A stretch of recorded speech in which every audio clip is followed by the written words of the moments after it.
का देख रहा बड़ू? पैसा मिल गई अब जा। कुछ देर पहले का कहलू कि हम काम वाली ना है, बड़का साहब के सम्मान में करेलू कहले रहू ना। सम्मान दिखावे खातिर पैसा ले जला का?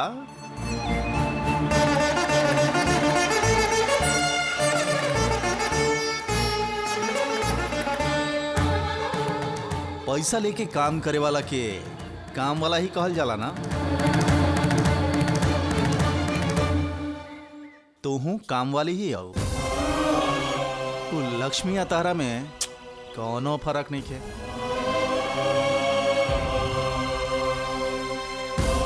बाकी तारा साथे थोड़ा अच्छा से रहल और अपमान ना देखावल हमार दादाजी के बड़कपन बा।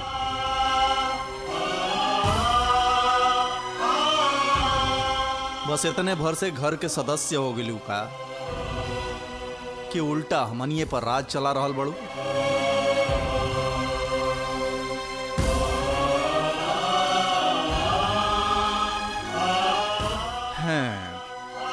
तनी सोचा कि तहार औकात का हो और तू का हो समझ के आके काम करके चुपचाप चल गिल करा। समझ में आयल ना?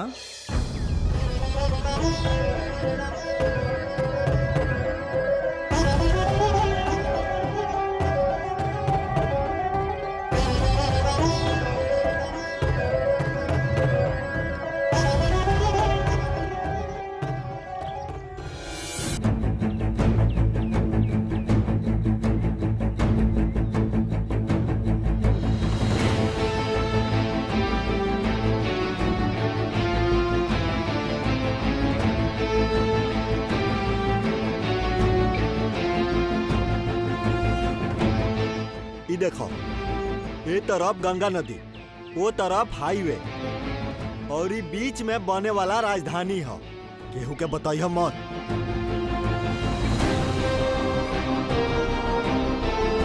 अगर तू 4 गो फ्लैट खरीदबा तो 3 महीना में 10 गुना बढ़ जाई। काहे से कि राजधानी हो जाई ना। का हो जाई?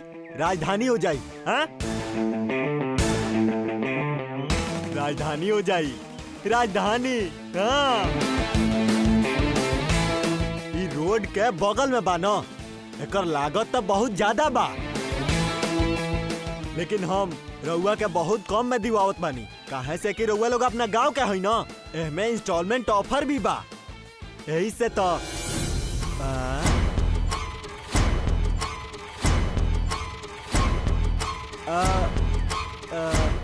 लागत आई लड़का शहर से आइल बा। अच्छा से बात करके 4 गो फ्लैट बेच देता नी।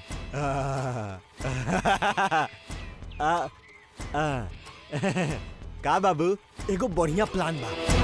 रोड साइड ईस्ट फेसिंग बा, कॉर्नर वाला भी मिल जाई। अभी ये बता दो तो 10 गुना दाम बढ़ जाई। काहे से कि कैपिटल है ना। हाँ, बिल्कुल सही बोल रहा। बहुत होशियार लागत आ रहा। तब बतावा बाबू, तहरा के कितना फ्लैट चाहिए? ईस्ट वेस्ट या कॉर्नर वाला? हमरा गांव में फ्लैट ना चाहिए, हमरा गांव में खेत चाहिए।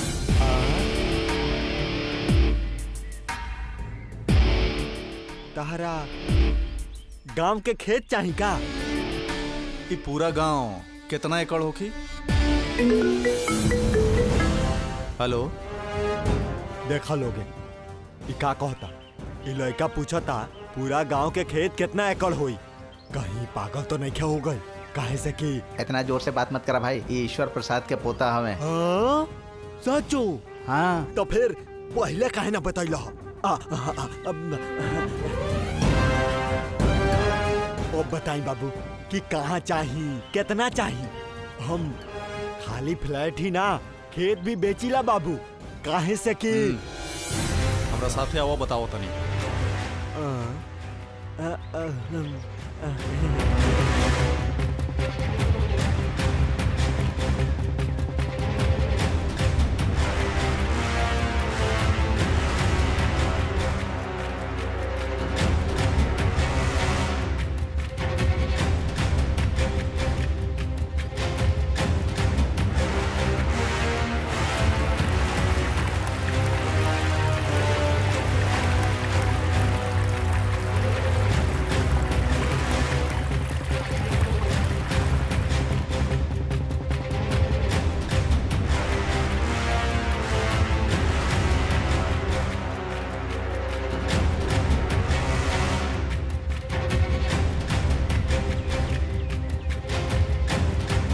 यहाँ से लेके वहां तक सब के सब खेत हमरा चाहिए। पूरा के पूरा खेत चाहिए। हाँ बताई। कितना होई, ओकर दाम कितना होई, पूरा डिटेल हमरा चाहिए। इतना पुरान गांव में इतना खेत चाहिए कह रहल बा, कहीं पागल तो नहीं हो गई? नहीं तो कोनो बड़ प्लान कर रहल बा। शायद ई सब खेत के फ्लैट में बदल के रियल एस्टेट के बिजनेस करे जात बा। अगर ऐसा होई तो इहो अच्छे रही। पहले ही खेत एकरा हाथे खरीदवा के फिर सारा फ्लैट हम ही बेच देम।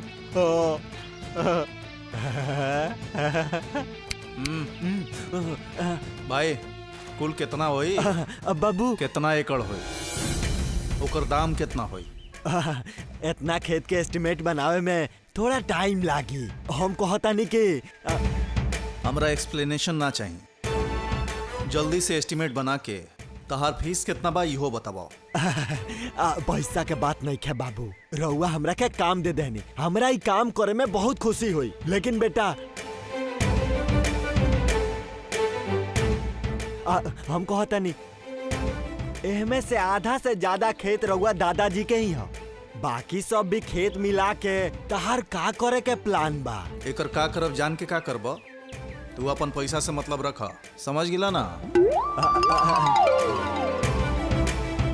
छी तारा से बात करके लागता कि तारा से हमार काम ना होई। ऐसा नहीं होला बेटा।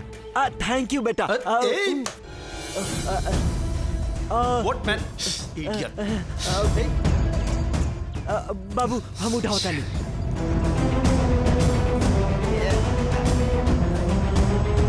सॉरी बाबू, हम ना देखनी है। अब फोन गिर गइल है। फोन बंद हो गइल बाबू। My God.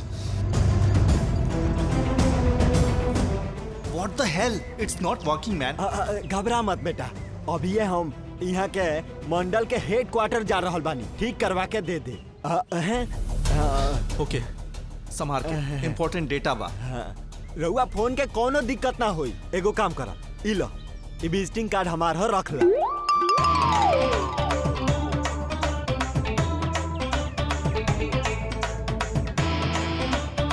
ई तार विजिटिंग कार्ड है का? हाँ बेटा, काहे से कि ई लोकल है ना।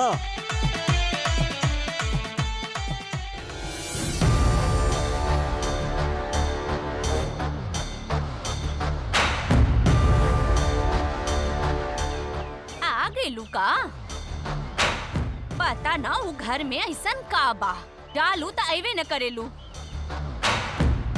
असल में तो आवे के मने न करेला। ओइजा हम काम करे जाइला, नौकरानी बानी ना, काम पूरा कैले बिना कैसे आ जाती मामी? अगर बीच में आ जाए तो पैसा देवे वाला चुप रही है का? का बात बा, आज जवान कुछ ज्यादा चलत बा। हम बड़का मालिक के घर में काम करेनी और ओकर पैसा तो रउआ लेनी। तोहरा के बतवलस? केहू भी बतौले होके, रउआ लेबे नी की ना? हाँ लेत बानी, ता का हो गई? तारा कोनो दिक्कत बा? काहे खातिर लेनी मामी? और अगर लेबे नी तो हमरा से आके एक बार काहे ना बताईनी? हाँ? का हो हमरा से सवाल करत बाड़ू तू? तहार इतना हिम्मत? हाँ तहरा के बतावल जरूरी बा? बतावा, बिना पैसा ले ले तहरा के ऐसे ही भेज दी का? हम बड़का मालिक के घरे पैसा लेके काम करे वाला नौकरानी ना है मामी। हम ओइजा उ घर में बड़ा प्यार से बड़का मालिक के सेवा करीला। अच्छा तो तू सेवा करत आरू? फोकट में अगर वो बुढ़वा के सेवा करबू तो पैसा कहाँ से आई? तहार बहिन के खाना कहाँ से आई? अगर रउआ पैसा ही चाहिए तो हम कहीं भी नौकरी कर ले, जितना भी पैसा चाहिए हम लाके देब, लेकिन रउआ बड़का मालिक से पैसा मत लेही, हमके उ घर के नौकरानी मत बनाई। अरे जितना तू पढ़ले बारू उतना पढ़ाई पड़ता नौकरानी के ही काम मिली ना, कि कलेक्टर के नौकरी मिल जाई? तब फिर हम नौकरानी कह देनी तो गुस्सात काहे बाड़ू? गुस्सा मत करी मामी, हम पैसा लेके कोनो दूसर जगह जहाँ कहबो वही काम कर ले, लेकिन बड़का मालिक के घरे ना। बड़का मालिक हमरा के नौकरानी ना समझे ले, और हम भी कभी भी उनके मालिक के जैसा ना देखे नहीं।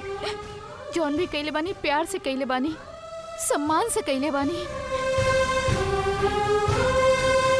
एक बेटी की तरह जिम्मेदारी से कैले बानी। लेकिन रउआ हमार प्यार और सम्मान के सौदा कर लेनी।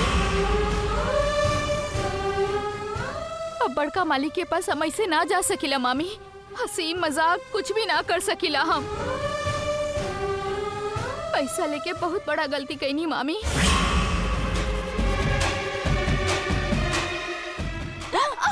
तहार इतना हिम्मत, हाँ? हमार गलती निकाला तारू और हमरा से सवाल भी करा तारू, हाँ? हाँ? बचपन में तोर माई और बाबू तोहके अनाथ छोड़ के चल गईले और तू दोनों के रहे खातिर हमें ही आसरा दीनी। हमरा जवन पसंद बा उहे करब। छोड़ दी कुछ मामी। कहलू तो हमरा से बुरा ना हुई। बुढ़ाऊ के तू सेवा करा या नौकरी करा, जब तक वहाँ जेबू हमके पैसा चाहिए। सुना, तोहरा उ बुढ़ाऊ के जितना सेवा करे के बाद तू करा। तहार मेहनत के पैसा ता हमके मिले के चाहिए।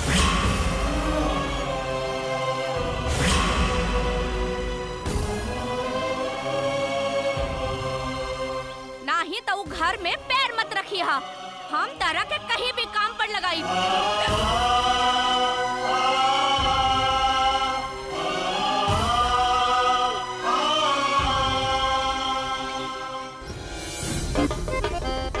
हमार बात तो सुना। हमार सोना हो ना, हमार जानू हो ना, हमार पत्नी हो ना तू। हम तोहरा लेके जाए वाला मौका थोड़े ना हाथ से जाए दे। एक बार तू चल जाइहा बस। 2 दिन में काम निपटा के तोहरा लेवे खातिर हम आ जाइब। हाँ? हमरा के कुछ न कुछ बोल के बहाना बनावेला। जब देखा था बस काम ही काम। काम करेला के ओइजा ढोल बजावेला। आज के जमाना में दोनों में कोनो फर्क नहीं है जानू। हमरा के तू दूसरा नंबर दे रहल बाड़ा, हमरा यही से शक होता।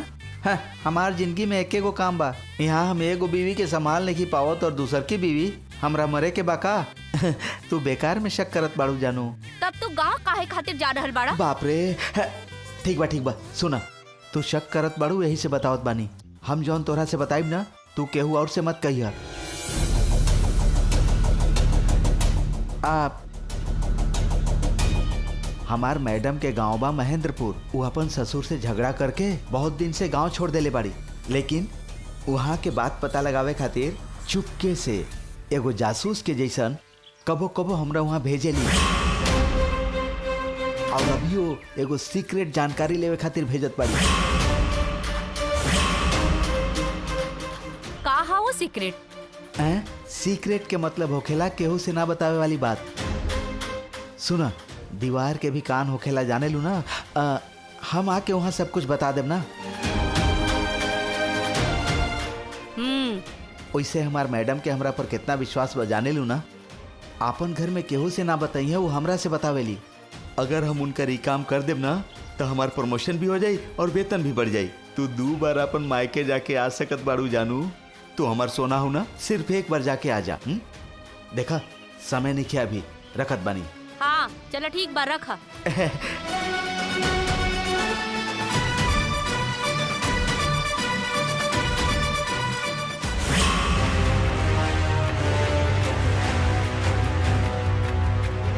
मैडम काहे खातिर हमेशा अंबर सिंह के गांव भेजेली?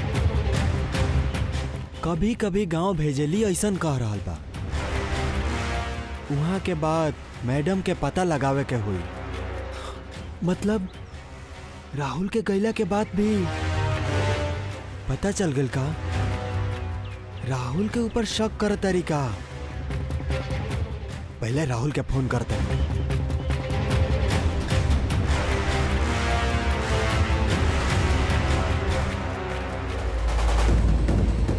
शिट, अब का करी? राहुल के कैसे ही बात बताई?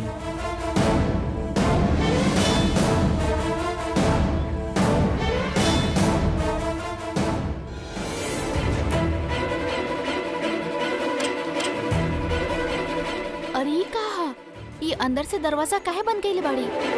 अगर कुछ गड़बड़ करनी है तो का होई? नव्या, Navya, Navya, Navya, Navya, Navya, open the door. नव्या। हाँ? अरे बाप रे, अरे दरवाजा काहे नहीं के खोलत? हमके लगा था कुछ कर लेलस Maggi. Navya, Navya, Navya open the door, Navya open the door, Navya, नव्या।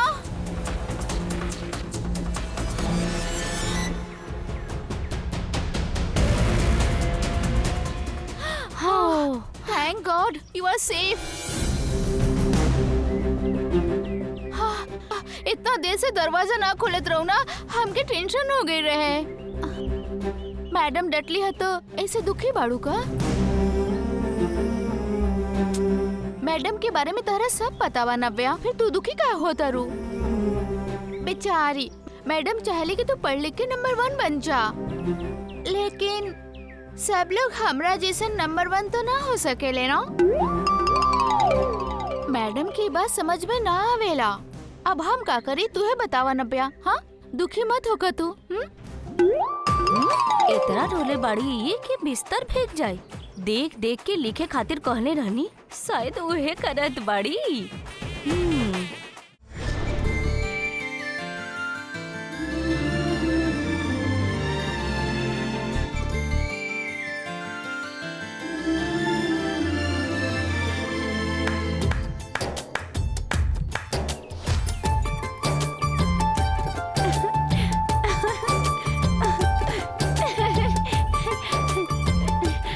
दीदी उ पतंग बा छोटकी, ओकरा के रस्सी में बांध के हवा में उड़ेबू तो ऐसे ही हवा में उड़ी। अच्छा बा ना?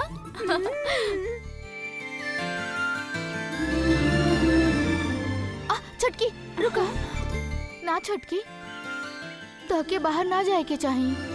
तू एजे से देखा, ठीक बा ना? देखा कितना ऊपर बा ना।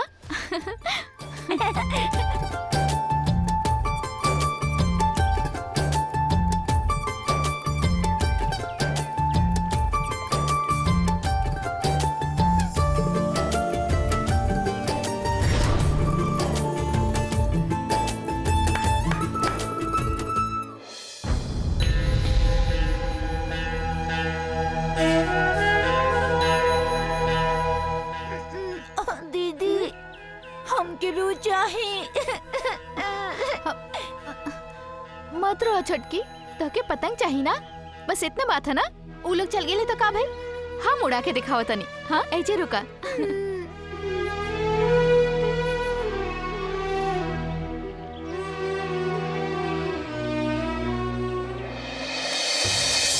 छटकी दीदी कैसन बाई? बहुत बढ़िया बा। उड़ावल जाए? हाँ। अरे ऐसे ना छोटकी, ऐसे पकड़ा, ऐसे उड़ावल जाला। एक ही पकड़ा।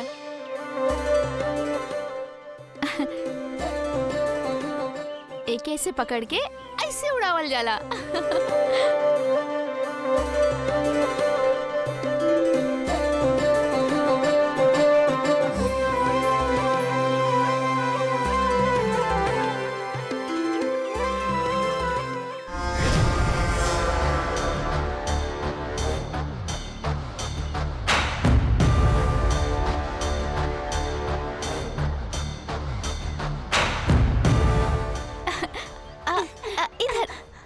इधर का हो? तू कौनो छोट बच्ची बाड़ू का जो नेकरा संगे पतंग उड़ावत बाड़ू? छोटकी पतंग खातिर रोवत रहे ना, यही से उड़ावत तनी मामी। हाँ, अगर तू पतंग उड़ेबू त काम क्या करी? पैसा कहाँ से आई? बोलत काहे नहीं खू तू? पतंग उड़वला से पैसा झरी का? बड़का साहब के यहाँ नौकरानी बना देनी सोच के बड़ तकलीफ में रहलू ना। बाकी अब तू कहाँ जाके कमा के पैसा लेबू हम नहीं खी जानत। चला जा। काम करे वाली के काम वाली ही कहल जाला ना। तू महारानी के जैसन मत सोचा। काम करके आवत समय बड़का मालिक के तबेला से घास लेके आई हा। अब जा, ऐसे घर में बैठला से काम ना चली। ढेर भइल बाड़ी पैसा कमावे वाली, ऐसे महारानी के जैसन बन के केहू पैसा ना दे दी। चुपचाप जाके काम करा। जब तक पैसा ना लईबू खाए के ना मिली। चला जा। ठीक बा मामी।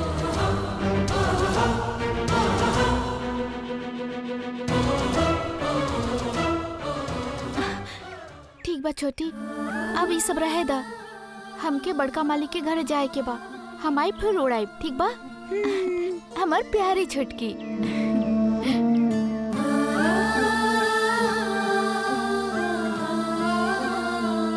आवा, ई पतंग के पकड़ के एजे बैठा। हम अभी आवतानी, ठीक बा?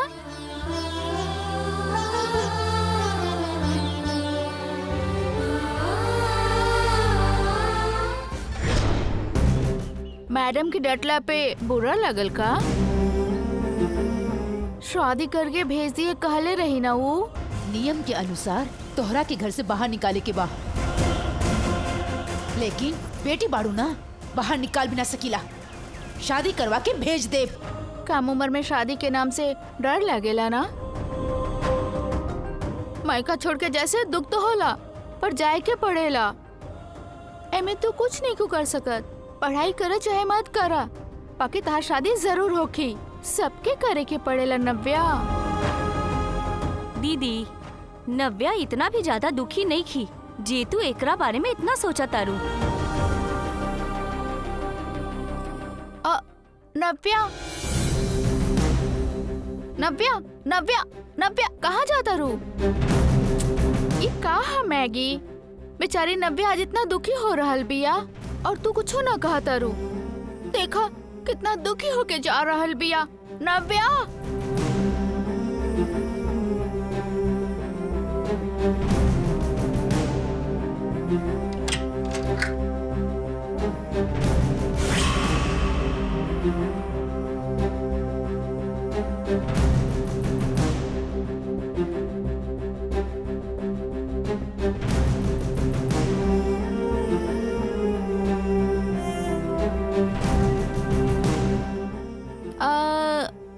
मैडम फिर से ना देख ले, इसे दरवाजा बंद कर तारू का?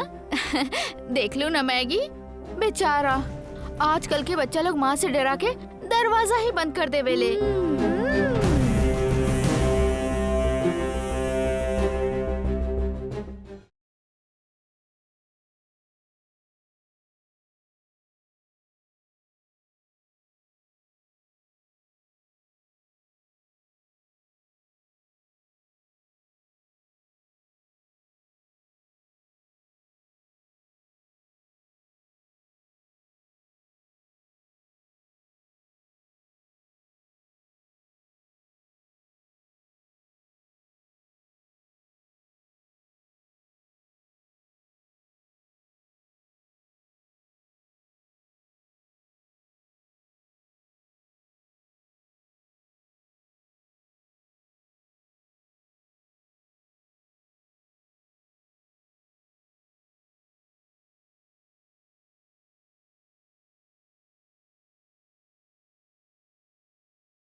मैगी फुल जोश में रहनी, काहे बंद कर दे लो? ऑन करा, कम ऑन डांस। मैडम डटली है ना, तू रोवत रहलू यही से मनावे खातिर आ गई नी, पर यहाँ तो कुछ उल्टा ही हो रहल बा नव्या। अंदर आवे से पहले हमने कितना दरवाजा खटखटौनी, तू एजा फुल साउंड में म्यूजिक लगा के डांस करत रहलू ना। पता है, जब हमरा के बहुत खुशी होला तो हम फुल साउंड में डांस करेनी। पागल जैसन डांस करे की आदत बा। हाँ? तू खुश बाड़ू? मतलब मैडम के डटला से तोहके कोनो दुख नहीं खेवल का? दुख का? दुख कैसन भाभी? दुख से आजादी मिले तो कोनो दुख होला का? जेल से छुटकारा पाके कोनो दुख होई का? हम भी वैसने हैं भाभी, जल्दी से हमरा इस जेल से छुटकारा मिली। यही खातिर तो हम पढ़ते नहीं की, यही से हम शादी करे खातिर हाँ कह देनी हो। लइका चाहे लंगूर भी होखे, हमरा तो ओह चली। वहाँ तो कुछ न रही, न पढ़ाई, न रैंक, न परीक्षा, मौज मस्ती रही। कुछो करब कौनो बोले वाला ना रही। आई एम फ्री बर्ड भाभी। ये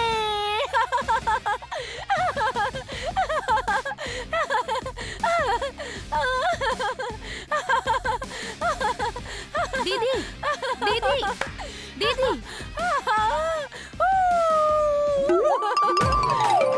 दीदी रुका, तोहरा का हो गई अचानक? नव्या दुखी होई सोचले रहलू, ओकरा के खुश देख के परेशान काहे हो गईलू? हमार परेशानी उहे बा मैगी। अरे जौन ओकरा भाग्य में बा, हमरा भाग्य में जरा सा भी नहीं खे। अरे वो तो इस जेल से बाहर भी जात बाड़ी और हमारी जिंदगी तो ये जेल में ही सड़ जाई मैगी। बाकी केहू के कुछ कहला से का फायदा बा मैगी? हमनी के माँ के पास भी ऐसा दिमाग नहीं खे। हमारी जिंदगी वो माटी में मिला देहली। दीदी दीदी इतना जल्दी दुखी काहे हो जाली? ये दुख के दूर करे खातिर मैडम के ठीक करे के होई, मैडम के सुधारे खातिर कुछ ऊपर से नीचे करे के होई।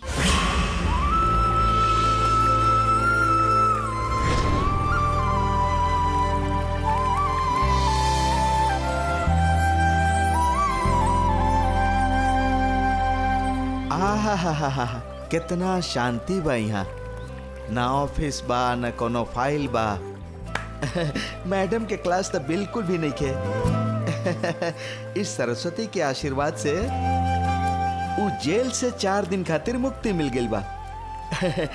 एक एक क्षण मौज मस्ती वाला बा, एक एक पल सुख की अनुभूति बा।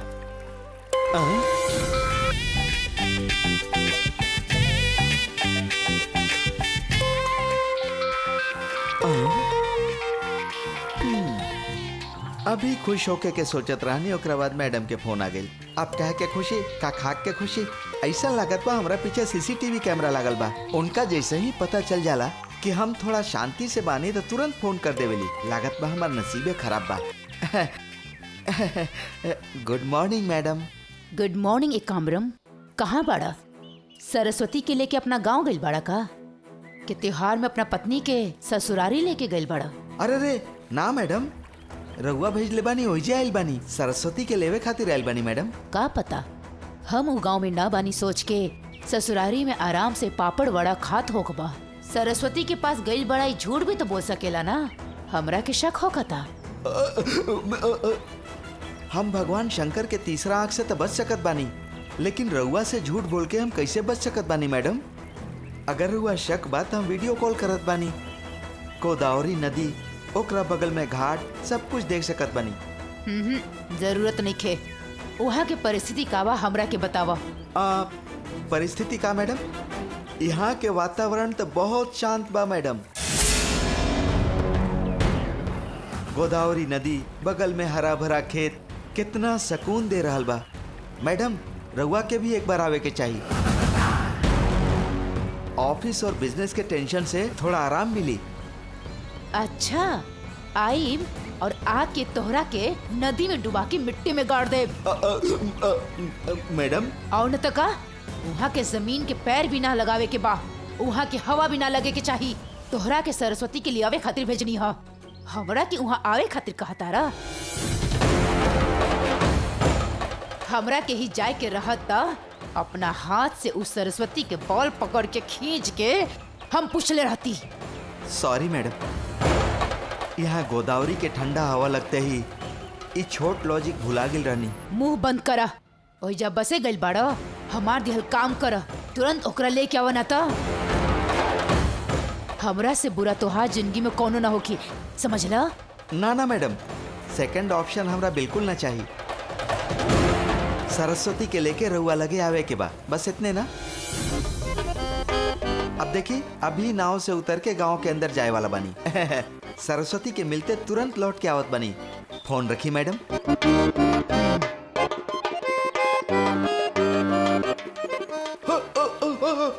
अभी हम पानी में गिर जेती। अब वो सरस्वती कहाँ हुई ओकरा पकड़े के बाद कुछ न कुछ चाल चले के ही पड़ी और ओकरा यहाँ से ले जाए के हुई सावधानी से।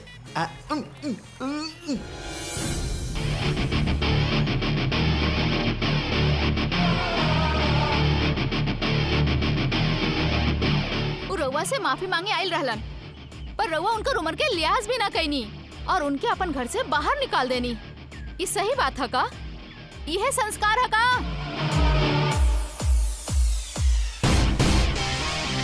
हमर माँ रउआ बारे में बतैले रही कि रउआ बहुत अच्छा इंसान है। राउर ऐसा रूप देख के ना सब झूठ लागता।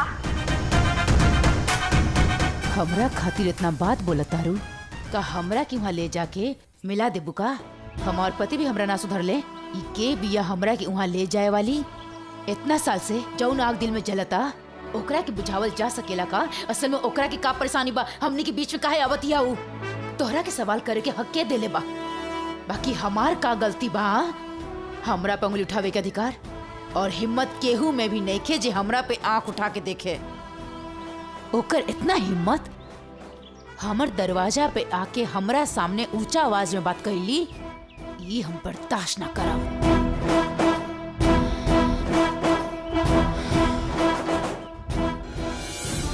कम से कम 2000 एकड़ तो होकबे करी। 1 एकड़ पर 25,000 कमीशन रखब तब लगता हमार किस्मत अब बदले वाला बा। अभी सरस्वती हमरा कहाँ मिली पता ना।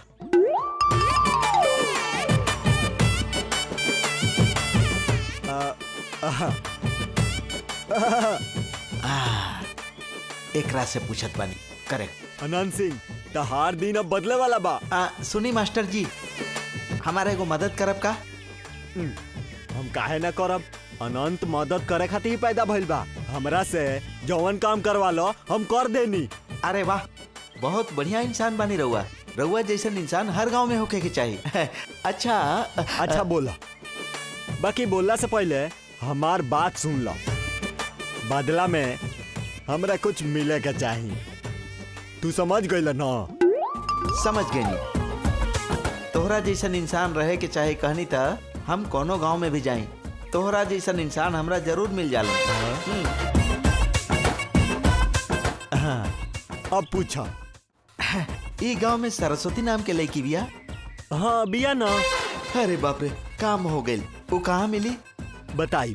काहे ना बताई? बाकी हमार का फायदा होई ई बतावा। काहे कि हमरा सरस्वती से मिले के बा। ओह, सरसों मतलब कौन सरसों चाहिए? ई गांव में ढेर लोग के सरसों नाम बा। कितना लोग के नाम बा?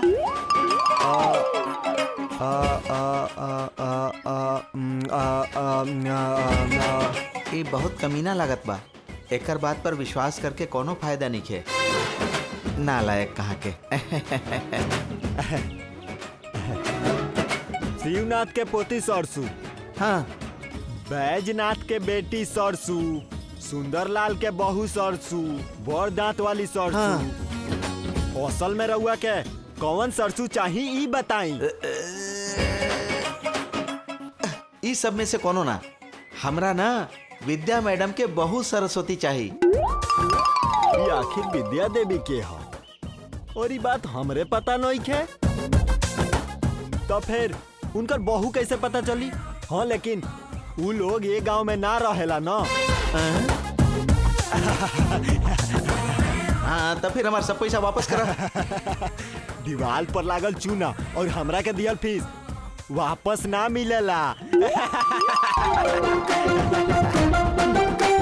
शुरुआत में मुहूर्त खराब हो गई। गांव में घुसते 2000 के चूना लग गई। चिची।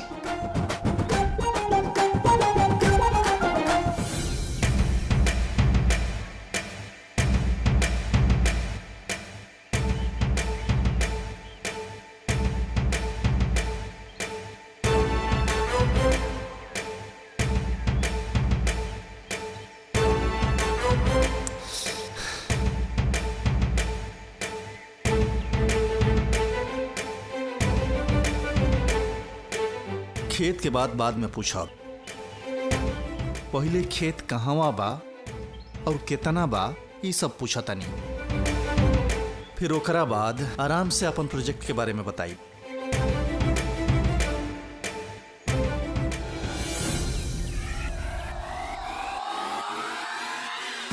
का भइल सरसू, काल से तू घरे काहे नहीं खुआवत?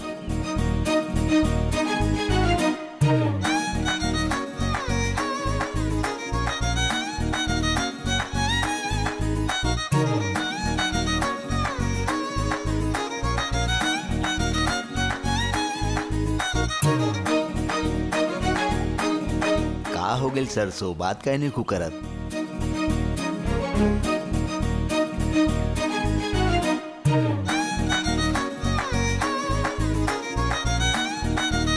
मौन व्रत बा का? मौन व्रत नहीं खे, कुछ भी नहीं खे। बात करल बेकार बा, इसे नहीं की करत हम। अब देखी रउआ के दवाई कैसे खाई के बा, कागज पे लिखवा के कपाट में रख देले बानी। 3 बार समय पे खा ले।